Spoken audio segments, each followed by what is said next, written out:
সাধারণত আমি মিডিয়ার সামনে কোনো ইন্টারভিউ দেই না। কেন? ধরুন আমি 5 মিনিট ধরে একটা প্রশ্নের উত্তর দেই, বেশিরভাগ সময়ই তারা উদ্দেশ্যমূলকভাবে এটা এডিট করে আর আমার বক্তব্যটা বদলে দেয়। মাঝে মধ্যে সময়ের স্বল্পতার কারণে সেটাকে ছোট করে আর না বুঝেই তারা বক্তব্যটাকে বদলে দেয়। ইচ্ছা অনিচ্ছা জানি না, তবে বেশিরভাগ সময় হয়ে থাকে আমার উত্তরটা যদি ঠিকমতো হয় তারা কেটে ফেলে, এডিট করে ফেলে। তারপর উত্তরটা শুনে অন্যরকম মনে হবে, অথবা না বুঝে শুনে ছোট করতে গিয়ে আমার বক্তব্যটা অন্যরকম হয়ে যায়। এজন্য ইচ্ছে করেই তাদের আমি এড়িয়ে চলি। যদিও অনেক মিডিয়া থেকে আমাকে আমন্ত্রণ জানানো হয়, অনেক আন্তর্জাতিক মিডিয়াতে ইন্টারভিউর জন্য ডাকা হয়, আমাকে বেশিরভাগ সময় এড়িয়ে চলি।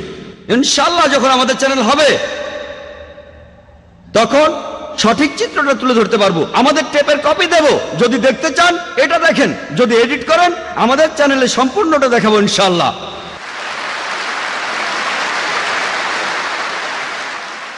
একটা চ্যানেল শুরু করা নিঃসন্দেহে খুবই কঠিন কাজ, আর তারপর একটা চ্যানেল শুরু করে কোরআন এবং সহিহ হাদিস অনুযায়ী সেটাকে চালানো, সেটা আরো কঠিন কাজ। ইনশাআল্লাহ আমি আল্লাহর কাছে দোয়া করছি, আপনারাও দোয়া করবেন যাতে সঠিক পথে চলতে পারি, কোরআন সহিহ হাদিস মেনে চলতে পারি, আর যেন এভাবে ইসলামকে ছড়াতে পারি। আমার লেকচার শেষ করার আগে পবিত্র কোরআনের একটি উদ্ধৃতি দিচ্ছি। সূরা ইসরার 81 নম্বর আয়াতে বলা হয়েছে, ওয়াকুল জাল হক ওয়া যাকাল বাতিল ইন্নাল বাতিলা কানা যাহুকা। যখন সত্য এসে মিথ্যের সামনে দাঁড়ায় মিথ্যে বিলুপ্ত হয়ে যায়, কারণ মিথ্যা প্রকৃতিগত কারণে বিলুপ্ত হয়ে যাবে। ওয়া আখিরু দাওয়ানা আলহামদুলিল্লাহি রাব্বিল আলামিন।